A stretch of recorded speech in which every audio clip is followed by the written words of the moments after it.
Lorraine Bastide, ce qui est chouette, c'est que c'est assez simple. Genre, quelqu'un qui a jamais lu d'essais féministes, je lui conseille ça. Rebecca Warrior, Toutes les vies, c'est dur. J'étais dans mon lit et je pleurais. Je sais pas si j'ai bien aimé. Triste tigre. Ça, c'est dur aussi, hein. Annie Ernaux, c'est, je pense, la première autrice féminine que j'ai lue où je me suis dit « Oh, ça fait du bien ». Comme c'est une femme qui écrit, j'ai l'impression de comprendre dans mon corps ce qu'elle décrit. En fait, Duras, c'est un peu le même phénomène qu'Annie Ernaux. C'est le bouleversant du détail et tout. La musique, c'est un moyen pour moi de raconter des histoires, mais en vrai, je pourrais le faire autrement. Par exemple, moi, je sais que ça me plairait trop d'écrire un livre, ça me plairait trop de faire des films.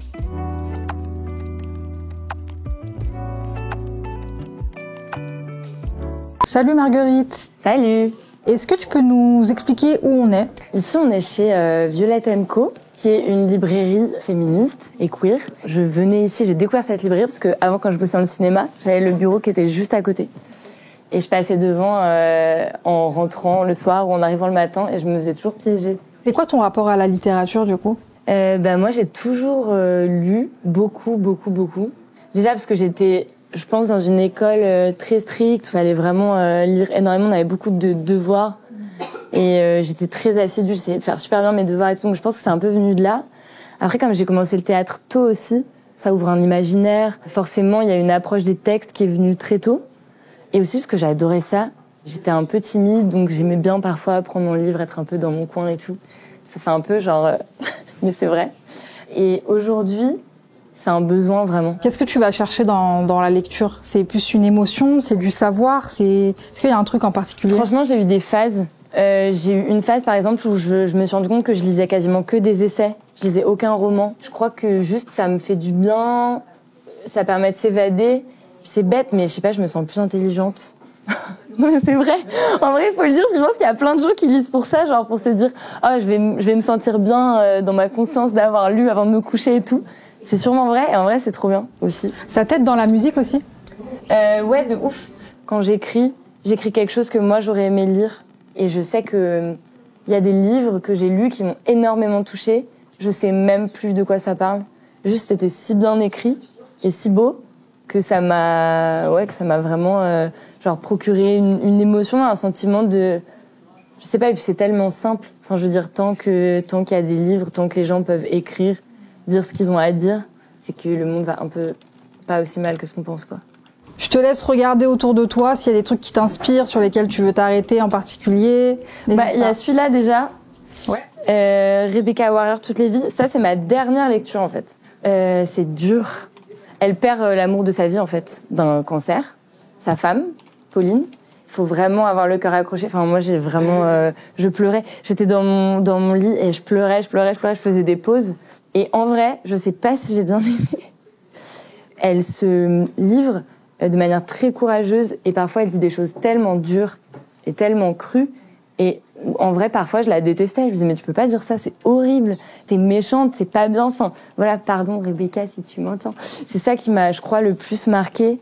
Déjà il y a une forme qui est hyper particulière, parfois il y a des pages entières où c'est que des listes un peu et un truc un peu de... Ouais, comme un vomissement, je trouve. Rebecca Warrior. Alors moi, je connaissais pas super bien son travail avant de lire le livre. Et c'est un truc qui fait écho aussi en toi par rapport à le fait d'avoir plusieurs carrières, d'avoir plusieurs dimensions artistiques à ce que tu fais. Ouais, bien sûr. Je pense que c'est pas une nécessité. On n'est pas obligé de faire 1000 trucs.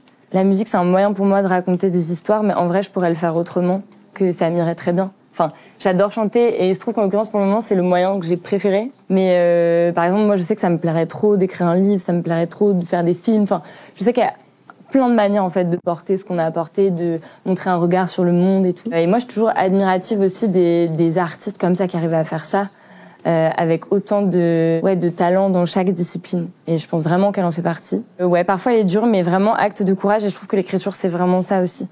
C'est qu'il y a quand t'écris sur toi, en tout cas sur ton vécu, il faut accepter certaines parties de toi. Et elle a réussi à le faire. Donc voilà.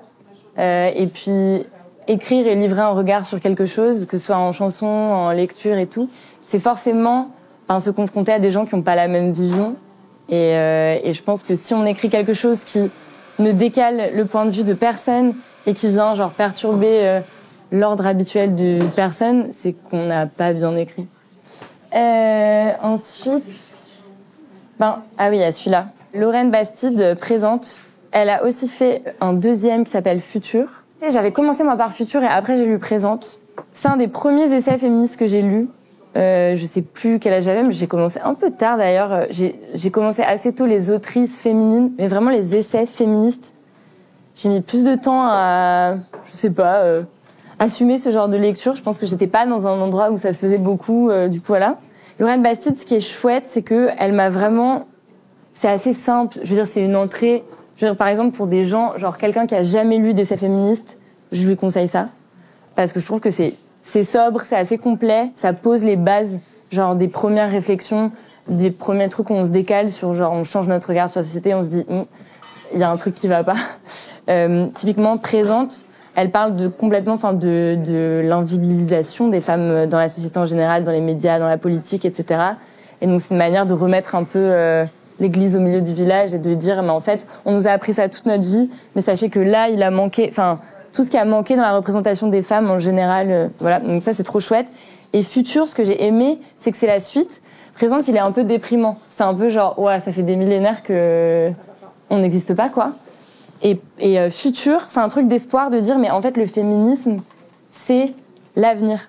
Ça passe par cette lutte-là, et c'est comme ça qu'en fait, la société va aller de mieux en mieux, et pas que pour la place des femmes. Il y a une notion qui s'appelle l'intersectionnalité, des luttes, en gros, qui explique que, genre, la lutte féministe est indissociable de la lutte antiraciste, voilà, toutes ces choses-là. Et que du coup, c'est comprendre qu'en fait, la pensée féministe peut nous amener vers un monde meilleur, mais d'une manière générale, et que c'est dans l'intérêt de tout le monde.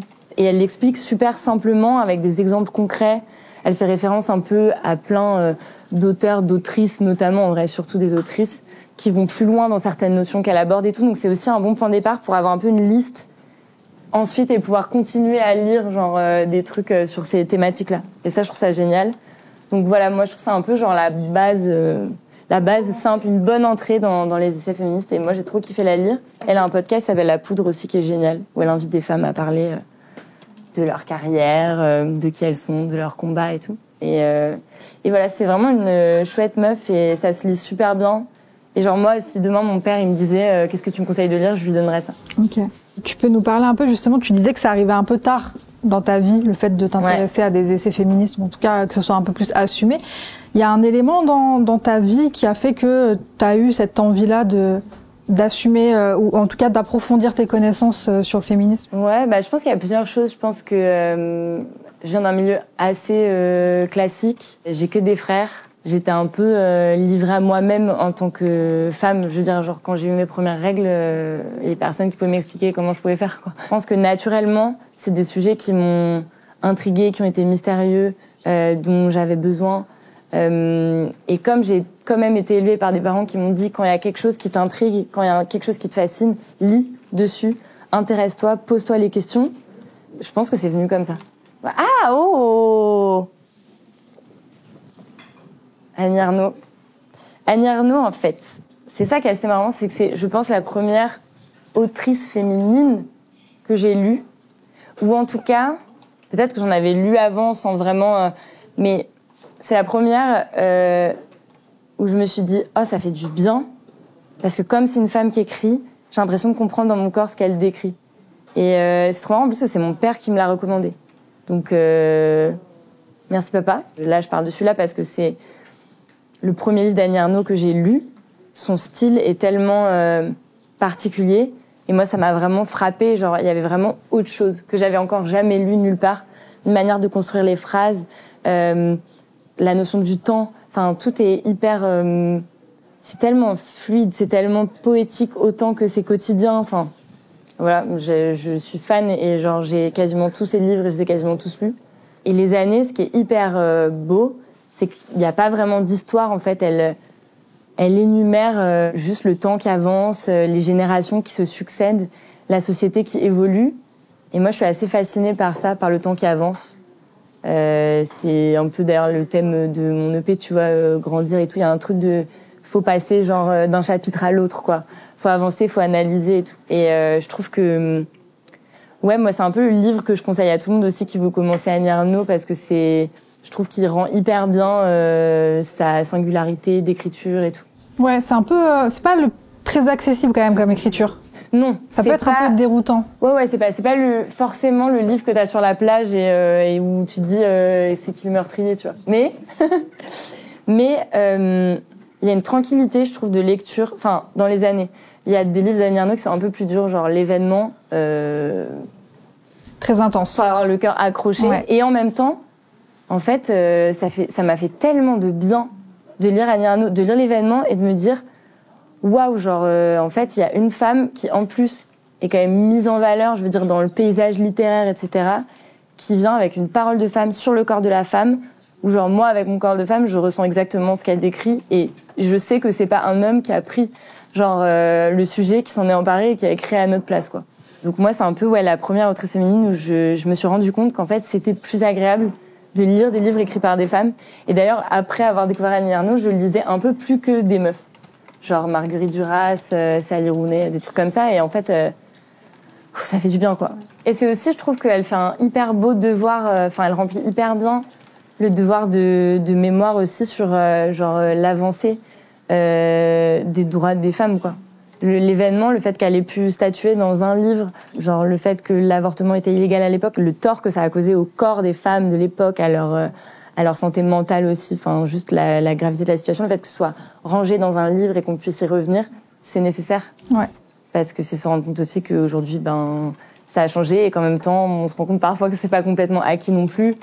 Et c'est trop important d'avoir ces paroles-là. Il y en a un autre que tu conseillerais d'Annie Ernaux, si tu peux faire ton top 3. Annie Ernaux, je dirais Les années, L'événement et Mémoire de fille. Trop bien. Qui est bientôt adapté au cinéma, justement. Mémoire de fille. Ouais, par Judith Godrèche. Ouais, ça va être génial. J'ai trop hâte de voir.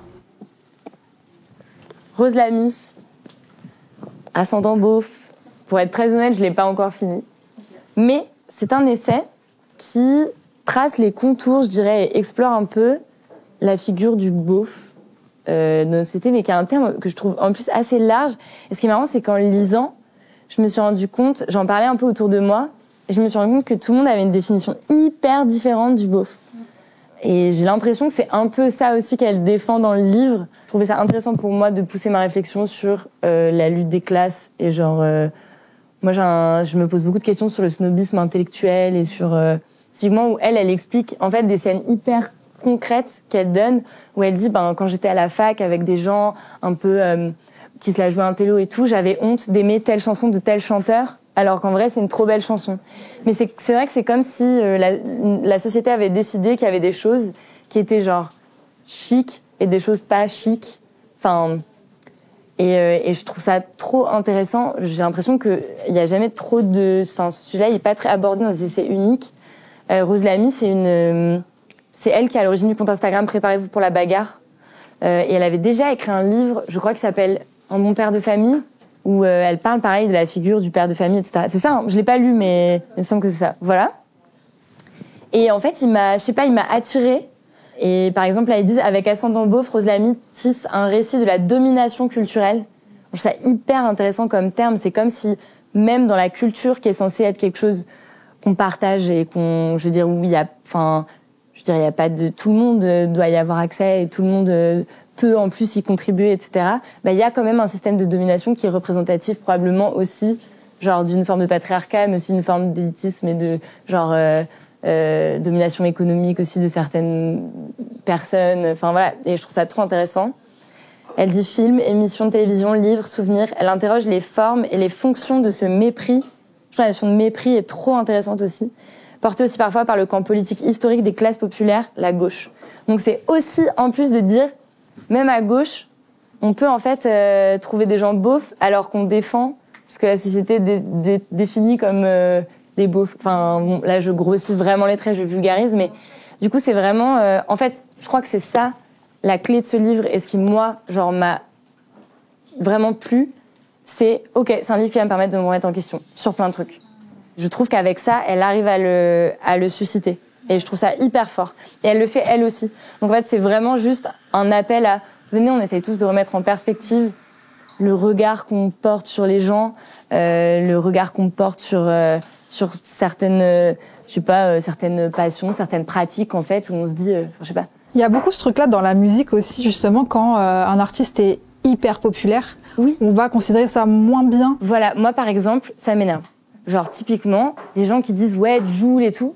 Je suis désolée, le mec, il remplit des stades et les gens sont heureux. Donc non mais c'est tout con. Mais moi c'est ce snobisme intellectuel là qui m'énerve. Où en fait, ne perdons pas d'énergie, genre à essayer de faire taire des gens qui rendent d'autres gens heureux. Je trouve qu'il faut, en fait, il faut laisser les gens tranquilles quoi.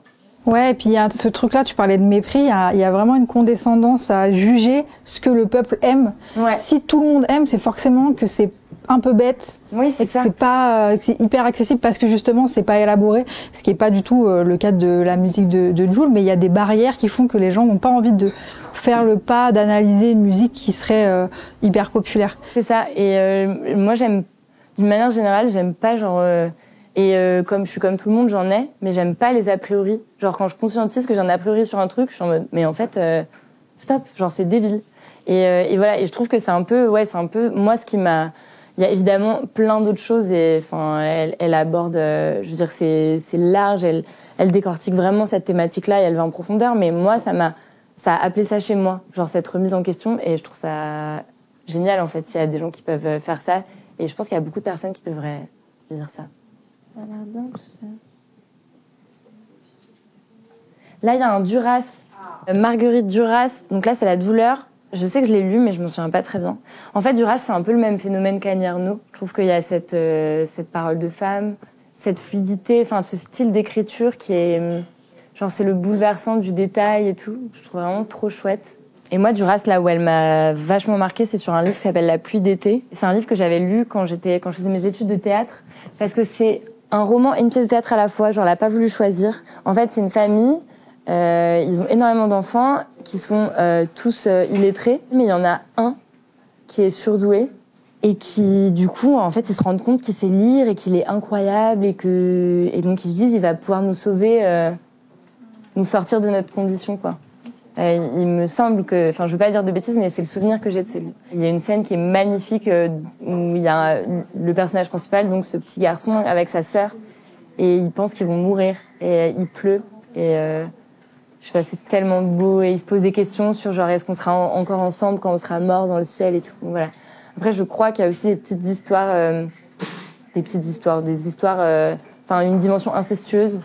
Mais je sais plus à quel point c'est traité et à quel point c'est bien traité. Donc j'aime bien parce que dans ce livre, en fait, c'est un roman, mais on sent que les moments où elle écrit les scènes comme des scènes de théâtre, c'est parce que c'était une nécessité de montrer la discussion telle qu'elle était. Et ça, je trouve ça trop génial.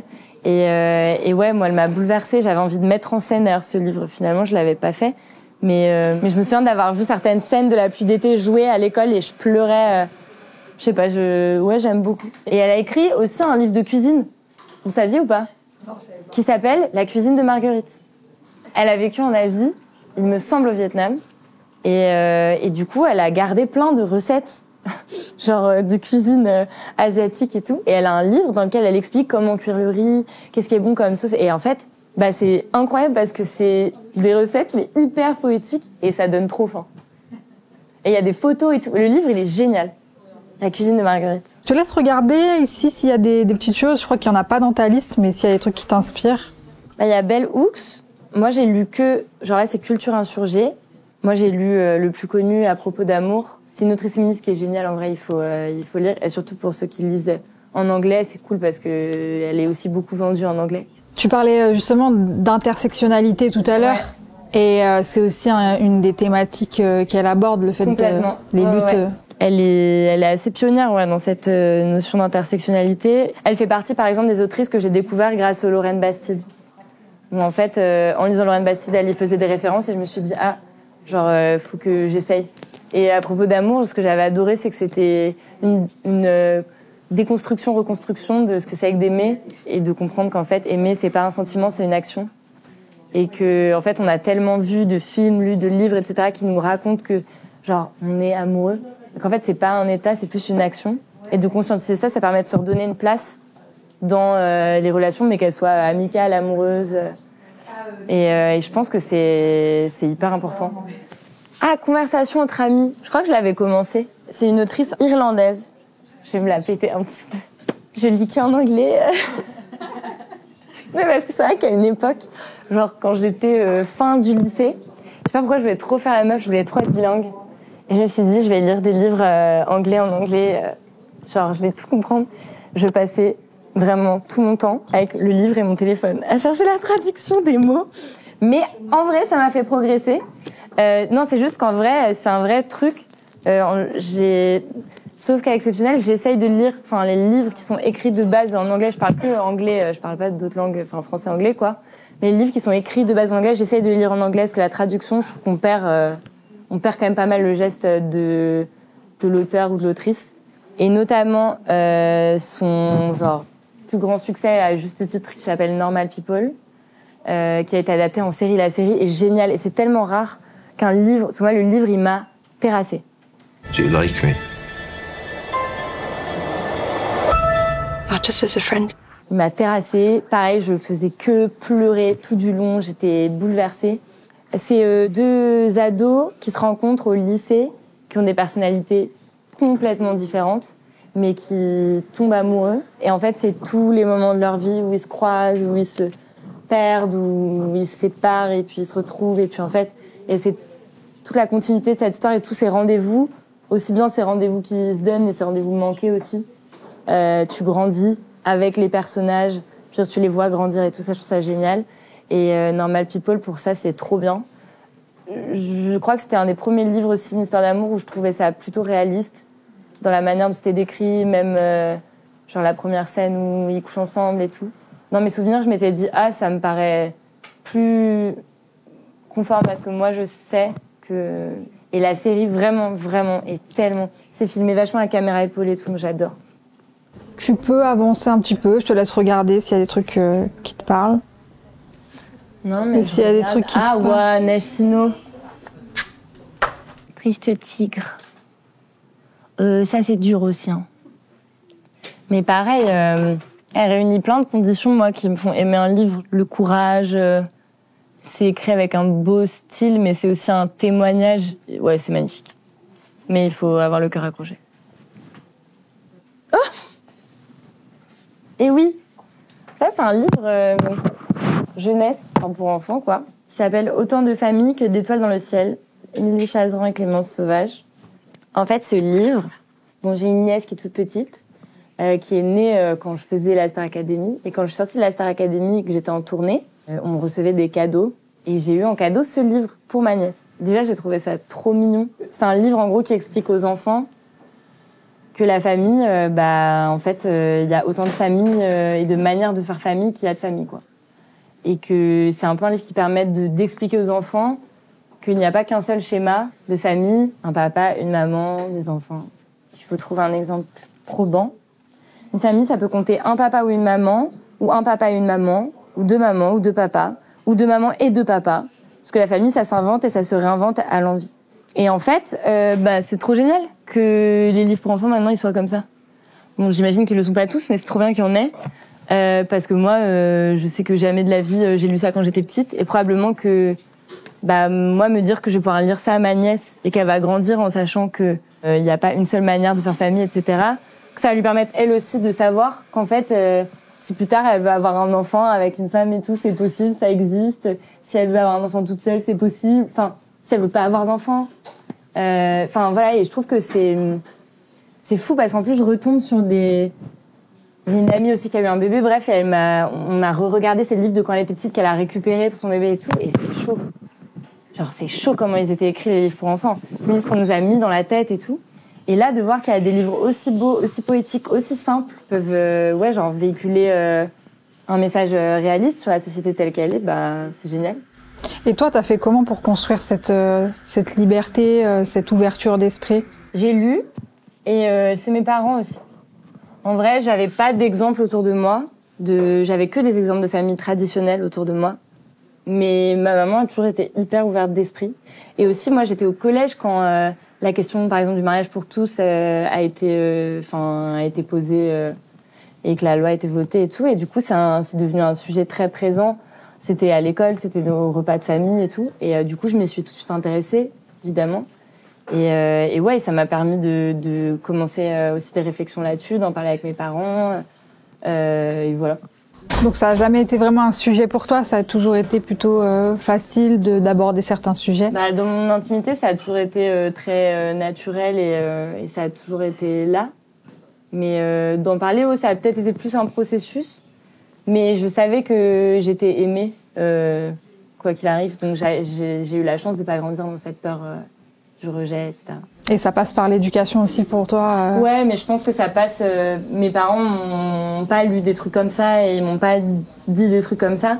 Mais quand même, ils m'ont toujours élevé dans le... En fait, pose-toi des questions, intéresse-toi au monde, avance avec ton temps, etc. J'avais quand même plus d'ouverture sur ces sujets-là peut-être que d'autres personnes. Donc ça, c'est Pour Britney de Louise Chenevière. C'est un livre qui m'a vraiment énormément marqué. Déjà, le style d'écriture, il est hyper particulier. Genre, c'est un peu comme un vomissement continu. Il y a aucun paragraphe. Genre, c'est que du texte. Il y a quelques paragraphes qui sont très rares. Mais genre, c'est quand même dans l'ensemble les super condensé et tout. On a l'impression qu'elle pense un truc et elle l'écrit. Elle s'attelle à la déconstruction de la figure de la pop star et elle raconte en fait comment les pop stars sont aussi l'incarnation de la sexualisation du corps de la jeune fille par les hommes. Ce que je trouve génial aussi, on revient un peu à ce truc de remise en question. Il y a aussi la figure de Nelly Arcan qui est abordée dans ce livre, qui est aussi une grande autrice qui a été très invisibilisée parce que elle parlait aussi de prostitution, etc. et qui a fini par se suicider. Elle explique à quel point cette catégorisation, cette sexualisation des femmes peut parfois nous tuer, voire nous rendre... par exemple, Britney, aujourd'hui, je sais que... Enfin, elle expliquait en interview, j'ai regardé une interview de Louise Chenevière, elle expliquait que aujourd'hui, quand on regarde les vidéos de Britney sur Insta, on se dit « Ouais, mais elle est devenue folle, en fait. » Mais qui ne serait pas devenue folle avec ce qu'elle a subi et à quel point elle a été prise jeune et sexualisée alors qu'elle n'avait pas cette démarche-là. Elle parle en fait du fait que c'est des femmes qui, à la base, étaient puissantes et qui ont été affaiblies et réduites à leur corps. Et ce que je trouve génial, c'est qu'elle parle aussi du fait que, en étant fan, par exemple, de Britney Spears, comme moi j'ai pu l'être quand j'étais petite, j'étais un peu la complice de ça. Et en fait, c'est toutes les micro-déceptions aussi quand tu commences à t'intéresser à certains sujets, de dire « Ouais, mais toute ma vie, j'ai pensé que c'était normal et ça l'est tellement pas. » Mais c'est aussi trop triste de se dire ça et c'est un peu fatigant. Faut être en hyper-vigilance parce que... en fait, à n'importe quel moment, je peux me rendre compte que j'ai pensé que les choses devaient être comme ça toute ma vie, mais en fait, c'est hyper problématique ou des trucs comme ça. Et c'est en même temps hyper important. Donc voilà. Et donc c'est un texte qui est génial pour ça et qui est assez bouleversant. Je trouve qu'autour de Britney, ces dernières années, c'était un peu le symbole aussi de notre déconstruction en tant que femmes, parce qu'effectivement, il y a plein de comportements misogynes, ou une lecture misogyne qu'on avait, qui était un peu inculquée par la société, et dont on se rendait absolument pas compte. Et tu vois, le moment où Britney, elle pète un câble, personne n'a questionné cette réaction-là. On a juste dit, c'est une superstar qui pète un câble. Ouais. Quand il y a ces histoires avec Justin Timberlake et qu'elle est accusée de l'avoir trompé, etc. Et j'ai l'impression que ces dernières années, c'est un peu le symbole de la remise en question des femmes de notre génération, donc de jeunes femmes, sur à quel point ça peut être induit en nous des réflexes misogynes, quoi. Ouais, mais je pense aussi que nous, on a tous internalisé une forme de sexisme. Je dirais pas une personne qui l'a pas fait parce que notre société en est imprégnée et tout. Mais il y a aussi le fait que j'ai l'impression que nous, on est juste des jeunes filles, des femmes, etc., qui deviennent, les femmes qu'on devient et tout. Mais on est aussi, chacun de nos gestes va passer très souvent par le prisme, d'un regard masculin, patriarcal, etc., cette idée du male gaze et tout. Typiquement, elle disait dans son interview, ce que je trouvais trop intéressant, elle disait « Moi, je suis petite dans ma chambre et je chante Lolita de Alizée et tout. Pour moi, il n'y a rien de sexuel, en fait. Mais si on regarde, ça peut le paraître. Enfin, il y a un peu un truc comme ça. Je trouve, c'était un homme derrière le clip, c'était un homme qui a écrit la chanson aussi. Donc ouais, carrément. Et aussi ce truc de les sucettes, par exemple de France Gall, qui a été écrite par Gainsbourg et tout. Ouais, toute cette objectification du corps et de la parole de la femme et de femmes qui étaient puissantes. C'est-à-dire que Britney Spears, en fait, elle était surpuissante Je veux dire, elle avait cette force en elle, on l'a éteinte. Et après, quand elle revient et qu'elle se rase le crâne et qu'elle reprend de la force, tout le monde dit elle est folle en fait. Mais c'est de notre faute à tous. C'est un peu ça, moi, que j'ai ressorti de cette lecture, que j'ai trouvé hyper puissante. Et il y a aussi des passages où elle relie aussi à des expériences et des trucs où je me suis sentie tellement comprise, genre de quand je suis dans une pièce, comment je suis regardée, tout. Enfin, bref, ça parcourt énormément de choses, mais c'est un livre trop intéressant. Il faut prendre le temps de le lire. Je suis même pas sûre d'avoir tout compris quand je l'ai lu, mais trop intéressant. Et qui sont des questions que moi je me pose aujourd'hui. C'est genre, si moi demain, en gros, je suis une meuf qui fait de la musique, ben comment j'arrive en fait à être moi en faisant la musique et à ne pas laisser des gens genre reprendre certains aspects de ma féminité, de ce que j'incarne, etc., pour me vendre, en fait. C'est des questions que tu te poses pour ta carrière, pour... qu'on est obligé de se poser, en fait. Quand moi, je fais une pochette d'EP, où genre, je suis pas maquillée quasiment, qu'on voit genre mono-sourcil, et qu'en fait, je reçois des messages où les gens me disent « Mais pourquoi t'as choisi cette photo? Genre, t'es moche. » En fait, je suis en mode « Moi, je fais pas ce métier pour être belle, j'aurais été mannequin, et encore. » Et c'est fou, quoi. Enfin, c'est vraiment des questions, mais même... En fait, c'est même pas des questions que je me posais, mais c'est des questions qui sont venues à moi naturellement, parce qu'on vit dans une société comme ça. Et c'est vrai que c'est des trucs, mais vraiment, qui sont lunaires. Moi, je me suis jamais posé la question, genre, est-ce que j'étais belle ou pas sur cette pochette? C'est genre, qu'est-ce que j'ai envie de faire comme pochette, en fait? C'est pas grave d'être belle ou pas. Enfin, je fais pas de la musique pour être belle. Mais c'est aussi une société qui est imprégnée de ces figures-là, de ces pop stars qui ont été réduites à leur physique et à leur corps, alors qu'elles étaient beaucoup plus que ça. Donc, ouais, mais finalement, qu'est-ce qui a changé si toi, t'es confrontée aussi à ça aujourd'hui? Est-ce qu'il y a eu vraiment un changement? Ce qui a changé, c'est que en vrai, par exemple, le label avec qui je travaille, ils remettent pas du tout mes choix en question. Moi, du coup, j'ai tout choisi en fait de l'artwork et tout, et j'ai vraiment pu dire, moi, je m'en fous qu'il y ait mon mono-sourcil, venez on me plaque les cheveux, on voit les cernes, on voit, voilà quoi. Et ça a été accepté, donc c'est la preuve aussi que il y a certaines personnes dont la mentalité change. C'est pas du tout le cas. Je suis extrêmement entourée et tout. Le fait que ça suscite ces réactions et tout, je me dis, tant mieux. Parce qu'il y a un jour, j'espère que si moi je continue et que tout le monde continue genre, à lutter contre ces trucs-là, un jour c'est eux qui auront honte, quoi. Tu vois, c'est un peu ça. Mais ouais, c'est un travail. Et ça me touche, hein. Ouais. Je veux dire, tu reçois des smileys vomis tous les matins, t'es pas content. Genre, ça fait plaisir à personne. Mais en même temps, je préfère faire ça plutôt que me lisser pour des gens à qui j'ai pas envie de plaire. C'est une forme d'affirmation et même de militantisme à votre niveau. J'ai l'impression que vous êtes toute une nouvelle génération d'artistes féminines qui, justement, déjà, vous êtes très soudées entre vous. Il y a beaucoup d'amour entre vous. Ça, c'est aussi quelque chose qui n'existait pas à l'époque de Britney, tu vois, où il y avait de la concurrence entre elle et Christina Aguilera et les autres. Ça, c'est aussi un grand changement. Ouais, complètement. Je pense que la société met les femmes en compétition en permanence. L'industrie musicale, elle y échappe vraiment pas. Quand il y a les chanteuses qui arrivent, on vient d'une génération où en fait ça c'est plus possible, genre on n'accepte plus en fait, et on se rejoint toutes là-dessus.